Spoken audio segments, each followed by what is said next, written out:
Hey, what's up, YouTube Baxter family? It is K-Rad here. I'm back with another good video for y'all today. Let's talk about the Black Brother, for those of you that don't know, to all my fellow Puerto Rican people out there, Mr. Patrick Cora.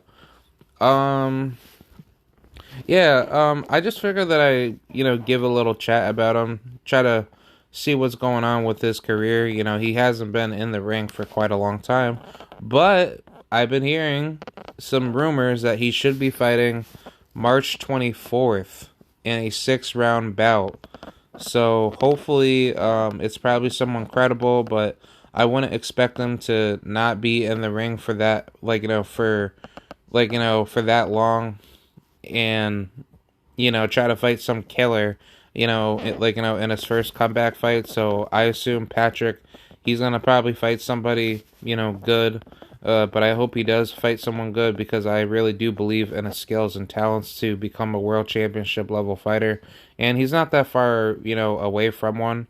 I just think that he just needs to get back into the mix. I think he has that similar package with Brian Palaco, but I just think he's like a more dangerous southpaw version of how should I say?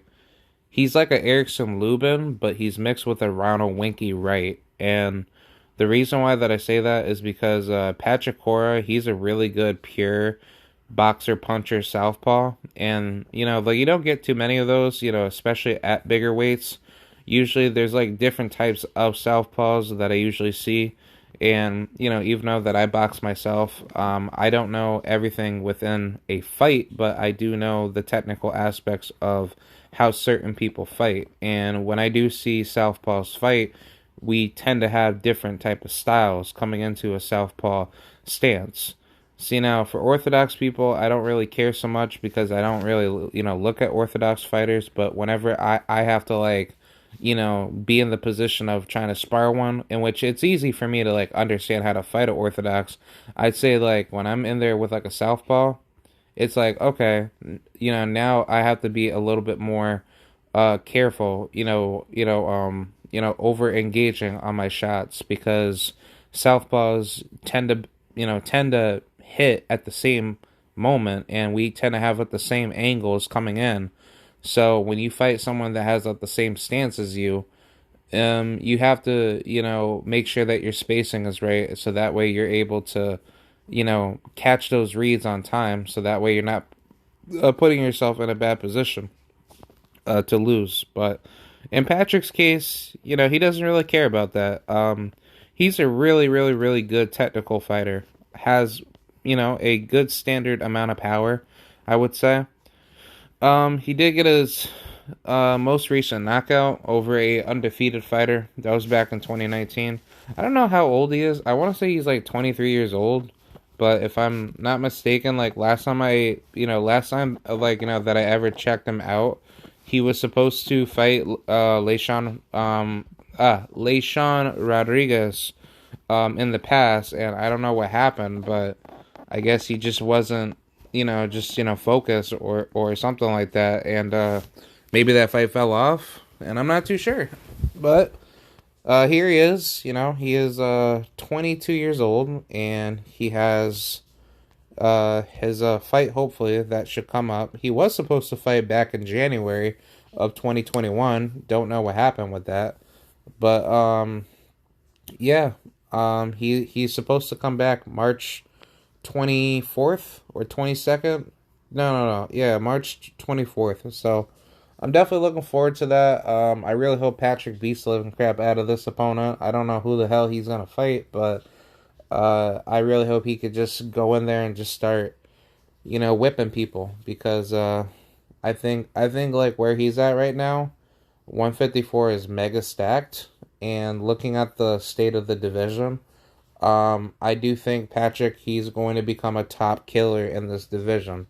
Coming in at 22 years old, that's going to be very, very interesting. See, I personally like to see him beat a lot of these top 10 guys. I think he could beat a guy like, like a Dennis Hogan. He could beat, well, Lubin. I don't know. I mean, he could definitely beat Lubin if he has the better style to outscale him. But like we have to like think realistically here. Like, if Patrick was offered like a fight to fight any of these dudes, that actually makes the most sense for him to like go in there and defeat them. I think it's a guy like Magomed Kurbanov. He could beat Israel Madrimov.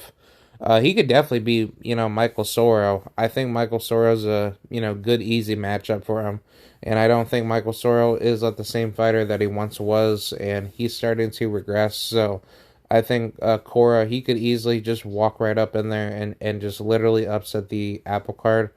So I think that's something that I like to see out of him, and I really hope he does rise to the occasion. He could definitely beat the crap out of a Sergio Garcia and Carmen Lajarga. But these Spaniard fighters, they're just all hype, and they ain't that good. But I ain't got nothing up against but the Spaniard athletes. It's just in the sport of boxing, I just don't think that they scale well. Obviously, Spain produces good basketball players. Shout out to Paul Gasol. He is the GOAT. He is the European GOAT through the NBA, hands down. And he's a two-time world champion, two-time. And shout out to his brother Marc Gasol, one time at the Raptors. But in boxing, hell no. Sergio Garcia and Kerman, y'all should just fight each other and just call it a day. But then again, I wish you nothing but the best. All right, let's see here. I mean, Austin Trout, that's actually not a bad fight. I think he could definitely just go in there and knock out Trout, in my honest opinion. But I mean, just looking at the state of the division, I think his most toughest opponents he's gonna run into at 154 is Jesus Ramos Jr. And I think maybe Jared Hurd if he still stays. I don't think he will. Charles Conwell, that's a really really dangerous killer. Definitely watch out for him. And I think anybody below top 100, I mean, he could definitely beat the shit out of a Sergey Boyachuk. I don't think Boyachuk is, as good as people put him out, like, put him out to be. I think he could easily beat a Greg Vendetti. See, now, the one fight that I think that Puerto Ricans should not push for, but me personally, I would push for it, but I think he could beat Xander Sayas. I think if him and Xander see each other within like a 2 fights or 3 fights, I would have Brian stopping Xander just simply because, or ah shit, I would have Patrick stopping Xander just simply because he's a way more technical skilled, defensively gifted fighter. And Xander, he's more offensive driven, but his defense is just not the most heavily schooled. When it comes to the department of trying to find those right shots for him to, execute his shots. And he hasn't really faced anybody at a high IQ level in boxing yet. So, I mean, if it was like a guy like Brian Mendoza and he stopped a guy like him, then I'd be like, oh, okay, then I think Xander, he's a problem. But for this fight coming up with Quincy Levias, in which I'll make a video on that. I'm gonna have to make a early fight prediction, or actually no, I actually did do a early fight prediction for Berlanga and Dinner Rolls, but I'll just do it again. I'll just do like final fight prediction for Berlanga versus Dinner Rolls and Xander versus Levaye and all the other fights, but. Yeah, I mean Xander's still growing. I mean he's 12-0, and I'm hoping for this 13th bout. This is actually worth the test that everybody wants to see out of him, because I know he can become a good fighter. But at the end of the day, Xander, he needs to like slowly pick up the levels, and I think that after this fight, if he is successful, because don't be sleeping on Quincy. Quincy, he may not be like the type of guy to like fool you in a ring, but he is like the type of dude where he might fuck around and just come out and start being like super high level IQ, technical, giving Xander a crap load of problems and just making him miss, duck and dodge, and do some like high level defensive IQ boxing shit that that you've never seen before. So I just think for a guy like Quincy, if he's going to become a bad style matchup for Xander, Xander definitely needs to knock him out. Because even though Quincy, he beat a guy in Clay Collard, a guy that no one ever cared so much about but they called him the prospect killer, in which I don't believe in prospects in boxing, but I'll just say, you know what, he was just beating up on a bunch of rookies, but Quincy, on the other hand, he hasn't really done anything in his career, either. And it's just like, I don't understand, like, why Xander would, select a fighter in him. Maybe it's probably somebody that he sees, a bunch of weaknesses in. And I mean, granted, Quincy, he could fight. He definitely has great skills, but it's like, ever since the Clay Collard victory, look at it. He fought a undefeated guy, lost in a split decision, and then you fight a trash 11-64 and 2 Anthony Bowman. Okay, good, you knocked him out. You did the same thing with this other, Hispanic dude, Edwin Salisco, like whatever. Yeah. So I mean, I can easily tell Quincy, he's just trying to like, bump up his record because, he's just trying to fight whoever he's trying to fight just to keep himself, relevant. But yeah, the Xander Sayas fight, if Xander fucks around and stops him, in which Quincy has never been stopped, then like to me that'll say something. But at the end of the day, it's like, I don't think this guy was, like was ever to be credible. So I mean, Quincy is a decent name on the resume, but I think Xander, if he actually goes, into his next fight, and let's just say he faces, a guy like, Nathaniel Gallimore, I think that will speak more volume. And then if Quincy, if he comes around in his career and beats guys like Leon Lawson or anybody that we just haven't heard of that could be that next big guy, like maybe like a Trevon Marshall, then I'd be like, oh, okay, that one actually ages well. Same thing with the James Martin fight. He beat Vito Melnecki, and he just straight up exposed him.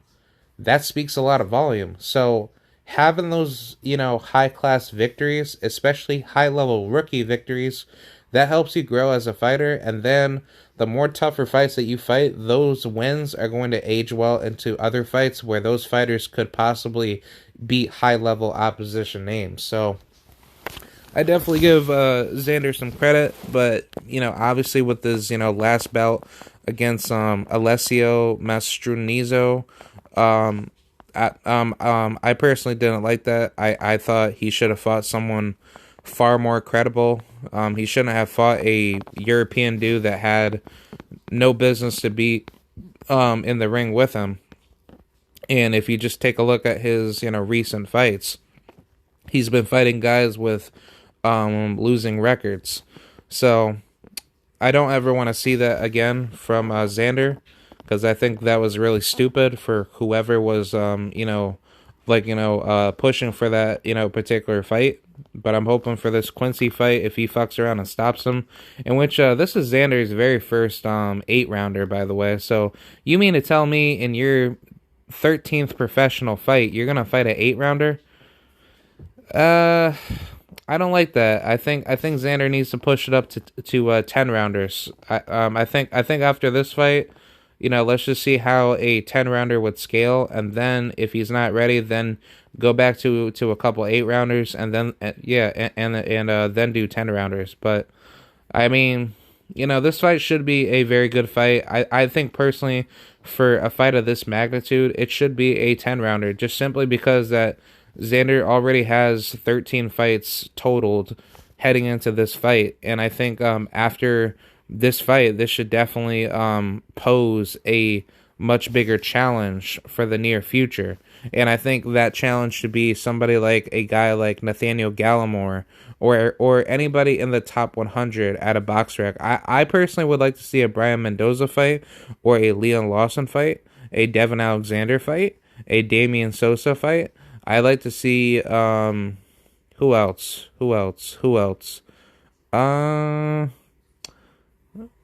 Maybe Vernon Brown? I don't know if Vernon Brown still fights at 54, but if he's available, I wouldn't mind that fight. Jonathan Jose Ennis, I wouldn't mind that. Greg Vendetti, in which I don't like Greg Vendetti. I think he's absolutely garbage. I personally wouldn't like that, but if he wants to go after him, go after him. See now, this dude right here, Yoelvis Gomez, I want to see Xander fight him, but he has his business to take care of against Jorge Cota. So I don't know, man. I think it's gonna speak a lot of volume if Xander ever runs into him. But I really hope he could fight him.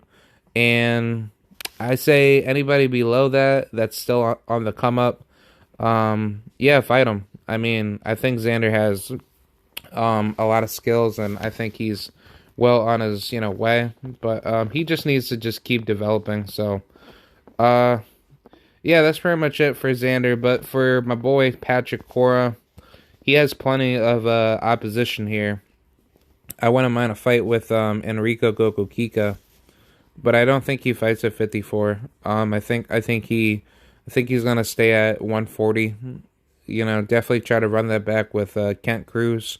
So I don't know. I think sooner than later, the bigger fights for Patrick and Xander, they're gonna start coming very soon. But for Patrick's upcoming fight, I hope he does well, and I think eventually, we're gonna probably see him in there with some high quality, level opposition. So, but I will say, he's definitely on the right track, just getting back into boxing, and I hope he does well. And yeah, just be sure to check him out. I know he has a Instagram, same name, Patrick Cora, and yeah, that's about it. I just figured that I give Patrick a helping hand to help his name grow, and for all you Puerto Ricans that love Puerto Rican boxing, check him out. All right, so I will see you guys later, and long live Puerto Rico, and I will see you guys later, and salute to the mighty LDBC. Peace, and I'm out.